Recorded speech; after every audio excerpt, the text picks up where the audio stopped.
मी कालच सांगितले आहे, मी कुणाला विरोधक मानत नाही आणि वैयक्तिक आयुष्यात मी पडत नाही. काहींचे संस्कार असतात, आडवे यायचे, मात्र आपले ते संस्कार नाहीत. शेवटी छगन भुजबळ काय म्हणतात, फडणवीस काय बोलतात हे बघा. हे बाकी लक्ष देण्यासारखे नाही. शेवटी करता करविता छगन भुजबळ आहे, त्यामुळे दुसऱ्याला दोष देऊन उपयोग नाही. करता करविता दोषी आहे असं मला वाटते. नारायणगडाचा परिसर खूप मोठा आहे. दसरा मेळाव्यासाठी तयारी सुरू आहे. सर्व समाज त्या दिवशी हजेरी लावणार आहे, दर्शन येणार आहे.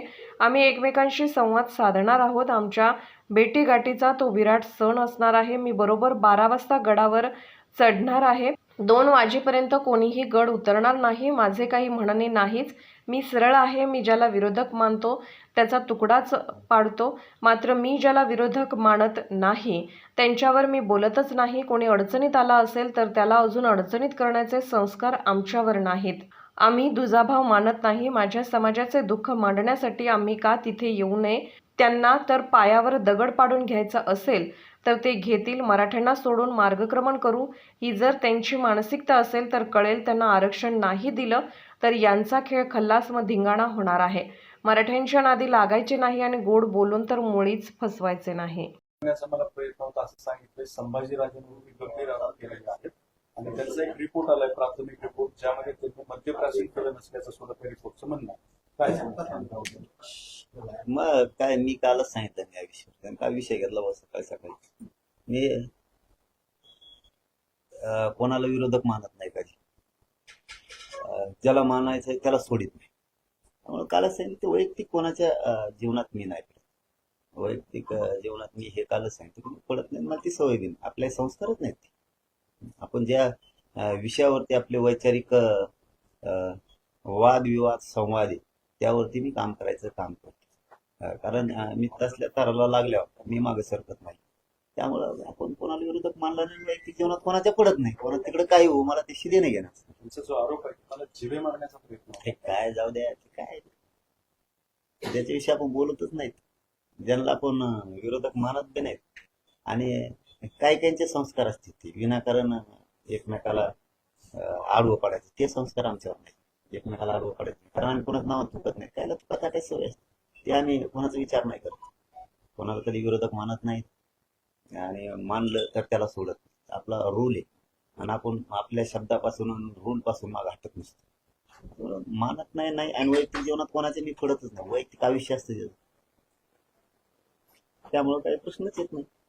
ते ज्याचं त्याचं करणे, जशी करणे तसं भरणं मग ते जे त्याचं फळ जो तो भोगत असतो. तुम्ही जरी विरोधक मानत नसाल तर ते तुमच्यावर नाव घेऊन टीका करत असतात. काय असतं आता शेवटी छगन भुजबळ काय म्हणतात, देवेंद्र फडणवीस साहेब काय म्हणतात, याच्यावरती असतं. काय असतं शेवटी आता दुसऱ्याला दोष देण्यापेक्षा बोलून कोण घेतंय आणि वाद कोण लावतं, मारामाऱ्या कोण लावतं, ज्यांचा मराठ्यांचा संबंधच नाही ते जाणून बुजून का भांडणं एकात घेत आहे, हे सगळ्याला कळतं. त्यांच्याही समाजाला कळतं, ओबीसींना कळतं, बाराबोलींना कळतं, सगळ्याला कळतं. त्यामुळे ती आपलं स्पर्धच नाहीये. ती स्पर्धकच नाही. पण पाटील साहेब, हाके सुरुवातीपासून तुम्हाला आणि मराठा समाजाला पायरीच्या पातळीवर जाऊन बोलले, तुम्ही मात्र त्यांना काही टीका करत किंवा त्यांच्यावर काही विरोधात बोलत. हे बघा, आपण काय सांगितलं तुम्हाला की शेवटी करता करविता छगन भुजबळ. त्यांनी काय दंगली घडायच्या, काय ओबीसी मराठ्यात वादा लावायचे तो ठरवतो. कोणी कुठं बसायचं, कोणी कुठं उठायचं तो ठरवतो. त्यामुळे दुसऱ्याला दोष देऊन उपयोगच नाही ना. जर आपल्याला सामाजिकरण आणि राजकीयकरण जर आपल्याला कळतंय तर तेवढा मी थोडा शहाणा आहे. मला तेवढी अक्कल आहे. करता करविता कोण आहे, मग करणाऱ्याला, करून घेणारा दोषी, त्याला काय दुसऱ्याला दोष देऊन उपयोगच नाही. आणि त्यांच्याही समाजाला कळतं, सगळ्याच जनतेला कळतं राज्यातल्या की जिथं मराठ्यांचं आरक्षणच नाही, ते एसटीत मागतच नाहीत किंवा ते एनटी विजेंटी मध्ये मागतच नाहीत आणि जिथं धक्काच लागत नाही ते लोक विरोधात काम करतात. हे जनतेला कळतंय. त्यांच्या सुद्धा हे फुकट भांडण विकत घेण्याचं काम आहे. ते आम्ही नाही महत्व देतो, त्या विषयाला महत्वच देत नाहीत. आम्ही कधी गिनीत नाहीत आणि गिनीणार बी नाही. दुसरं तुमच्या दसरा मेळाव्यात कशा स्वरूपाची तयारी सुरू झाली आहे, किती खर्च माहिती? एक जण कोणतरी मागं म्हणलं होतं ना, वा वा वा रे, याला म्हणतात आंदोलन, आणि बाकीच्यांचे बघा आंदोलन. असं एक खूप एक जणाला खूप स्तुती अशा उकाळ्या फुटलेल्या होत्या, खूप महान व्यक्तिमत्व, असं खूप ते असं म्हणजे हे झालं होतं. ते संस्कार आमच्यावरती नाही. आम्ही आमच्यावरती असे संस्कार कोणी अडचणीत सापडला ना, जास्त अडचणीत आणायचा. आमच्यावरती संस्कार, ते दुसऱ्यांवरती संस्कार आहेत. एखाद्या अडचणीत आलंय ते लगेच गळचेपी करायची, लगेच दाबायचं बघायचं, त्याला चेंगरायचं बघायचं. त्याच्यात हे मराठ्यांचं लेकरू आहे, त्याच्यात हे मोडत नाही, आणि ते संस्कार ह्या लेकरावर नाहीत. संधी आली की चेंगरायचं, याच्यात ह्या विचारात ते मोडत नाही, कारण ओरिजिनल रक्ताचे संस्कार आहेत. आम्ही तुझा भाव मानत नाही, लहान मोठा भाऊ म्हणतो, तुम्ही लहान मोठा भाऊच मानतो. चिल्लर आरक्षणासाठी मनाचे इतके तुकडे तुकडे आम्ही कधीच होऊ देणार नाही. मनाचे परिवर्तनाचे तुकडे तुकडे होऊन देणारे संस्कार आमच्यावर नाही. वारे वारे असं ते लेख केलं की दुसऱ्या दिवशी ते तसंच दाखवून शकतो तुम्ही तिथं वारे वारे एवढी गर्दी असं दाखवून. का रे बाबा नको. माझा तरुण तिथं इतक्या संख्येनं जमणार आहे, माता मावल्या जमणार आहे, माझे शेतकरी बांधव जमणार आहे, आणि डोळे फाकतील या पद्धतीनं विराट रूपानं जनसमुदाय जमणार. मी का बोलू नाही? मी काय माझ्या समाजाचा आशीर्वाद घेऊ नये? मी माझं मन, माझ्या समाजाच्या मागण्या, माझ्या समाजाचं दुःख विजय प्राप्त करण्यासाठी, सुख समृद्धी येण्यासाठी तिथं का पवित्र ठिकाणी मांडू नये? आणि वर्षातून आम्ही कधी नाही ते एकत्र यायलो, खूप वर्षानंतर. आमचे काहीच नसतं असलं, आम्हाला मेळावे नाही. प्रश्न असा आहे की ते वारे वारे उपोषणात असं वारे वारे गर्दीचं असं काही उत्तर देणार आहेत का दुसऱ्या दिवशी तिथंच म्हणलं. त्याला माहित आहे वेळेवर बघू. पण दसऱ्याला सीमोल्लंघन करण्याची मी त्यांची मजा घेतो बरं का. ते जरी होलसेल दुकानदार असले तरी मी त्याच दुकानातलं गिराईक. हा, मला चांगलं डाव माहिती, ते किती चॅप्टर आहेत मला चांगलं माहिती. हा, ते जरी साखर म्हणून मी टिकीत असली तरी आम्हाला याला मनोज जरांगे म्हणते. हा, मला जातीपेक्षा कुणीच दिसत नाही. नसता मागाची रिक्षात बसून कोणकडे कुंडळून गेलो असतो. या पठ्ठ्याला जातीपेक्षा कोणीच मोठं नाही. माझी जात 24 कॅरेट सोनं आहे.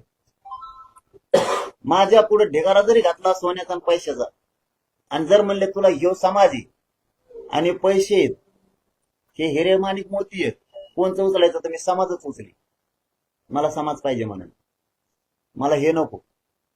उत्तर त्या प्रश्नाचं दिलेच नाही, तर त्या लोकांना त्यांना काय सांगणार ते त्यांच्या फोटोचा बरं, येऊन द्या ना. काय आता काय करता, येऊन द्या, भेटून द्या, बोलून द्या. आमजवळ तर काय बोलाशिवाय त्यांचं जवळ तर काय, कारण त्यांचं काय. मिसयूज करू नका, बॅनरवरती फोटो वापरू नका. होय यार, बॅनर कसं का वापरू दे? तसं नाही नाही, ते काय टप्पर आहे बॅनर वापरायचे. आमचे कुठलेली स्विच आहे मग गावागावातली, मराठ्यांना माहिती मी त्यांचा आहे. की बघा दादा, एक काम करत असताना, एक चळवळ करत असताना, एवढी मोठी चळवळ राबवित असताना माझ्या पुढे सुद्धा अनेक पावलं उचलताना जबाबदारीनं मला उचलायला लागते. आलेल्यांना मला नाही तोंड टाकून बोलताय, कारण मी जरी वयानं लहान असलो तरी एक समाजाचा मी सेवक म्हणून काम करत असताना मला खूप जबाबदारीने प्रत्येकाला हाताळायला लागतं. मला नाही असं पोरगळ बारगळ सारखं वागता येत. आता मी जरी वयानं लहान असलो तरी एक जबाबदारी खूप माझ्यावर मोठी आहे, आणि ती मला पेलायची. आणि ज्यावेळेस मला ही जबाबदारी पेलायची असती त्यावेळेस मला येणाऱ्या जाणाराचा सन्मान करायला लागतो. फटकळपणा तोंडात कुठं असला पाहिजे, कुठं नसला पाहिजे, याचं सगळं भान ठेवून मला काम करायला लागतं. मग कोणी आला म्हणजे मी काय त्याचा झालो हे माझ्या समाजाला माहिती आहे. माझा समाज एक शब्द सुद्धा खाली येत नाही सोशल मीडियावर. कोणी येऊन भेटला तर त्यांना पक्क माहीत झालेलं आहे हे कोणाचं. मला काहीच होत नाही यांचे. आता तुम्ही मोबाईलशी सांगितलं की चंद्रकांत दादाने असं केलं, त्या समितीनं तसं सांगितलंय, किंवा 42 आता काय पुरावे केलेत, पहिले 16च होते, सुलभता आणली जरा त्याच्यात. हे ना फडणवीस साहेबाचं नाटक. मी तुम्हाला एक उदाहरण सांगतो. फडणवीस साहेब म्हणजे बॅक सोपा माणूस नाही भाऊ. हा, अवघड. ते कसं आहे, ते एक पूर्वी मन होती बा जुन्या काळात. साखर कारखान्याच्या शेजारी मुंगी पालन टाकायचं. मुंगी पालन ऐकलं का? मग ते कशासाठी व्हावं? म्हणजे फडणवीस साहेबांच्या योजना आणि आता ते दाखवलेल्या अहवालाचं गाजर ही याच्यात साम्य. आणि मग म्हणले ते कशाला करायचं? मुंगी पालनात काय फायदा आहे? तर म्हणले मुंगी पालन जर अलीकडे कारखान्याच्या शेजारी मोठं शेड टाकलं तर त्या मुंग्या कारखान्यात जाणार साखर इकडे आणणार ओढून, मग आपण इकडून साखर सम्राट दुसऱ्या बांधणार इकडून. आता त्या मुंग्या कवा साखर ओढून आणायच्या आणि आपण कवा व्हायचं? म्हणजे त्या मुंग्याच्या जेव्हा आपण दुकानदार बनायचंय किंवा साखर सम्राट बनायचं मग आपला धंदा चालायचा. ही योजना अशी आहे त्या. ही फक्त आशा राखायचंय. शेड मोठं टाकलंय, आता ओढून आणल्यावर घेऊ. आता ती मुंगी आणू शकत नाही ओढून साखर कारखान्यातली, कारण त्यालाही तडा घातलेल्या असतात. ही फडणवीस साहेब म्हणजे ओळखणं सोपी गोष्ट नाही. फडणवीस साहेब काही आणणार, मराठ्याला चॉकलेट टाकणार. आता महामंडळावर काही टाकी देन, मी सांगतो ना मला आता पुढे काय होईल.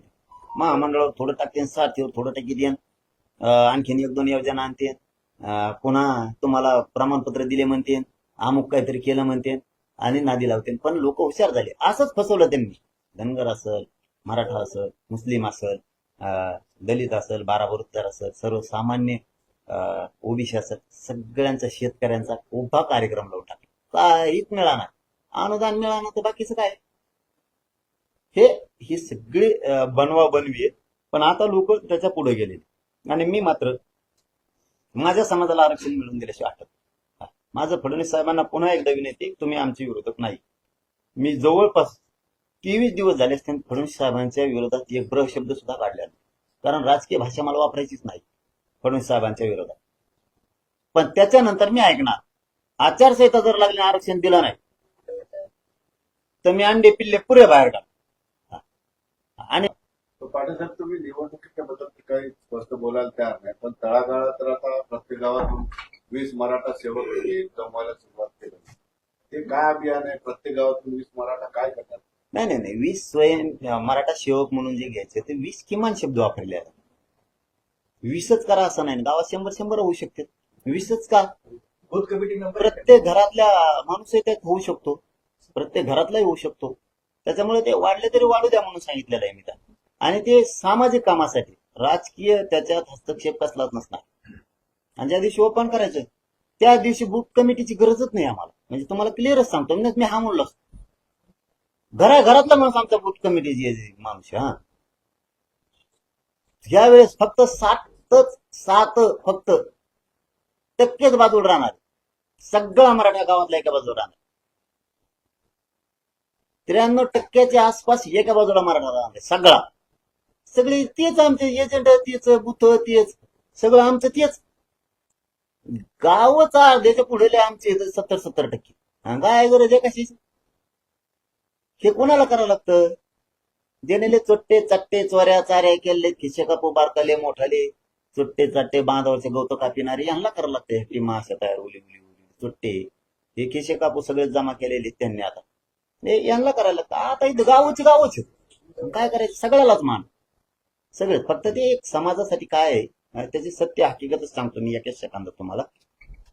सर्वसामान्य माणसाचे कामाच्या अडचणी आल्या, त्याला नोंदी सापडल्या, त्याला कळत नाही कुठं जावा. शेतकऱ्याला जावा तहसीलला तर कोणाला म्हणावं? दिवसभर पिशी घेऊन बसतो गरीब माणूस आमचा आणि माघारी. गावातल्या लोकांचे, गरिबांचं काम करायला माणूसच नाही आमच्याकडे.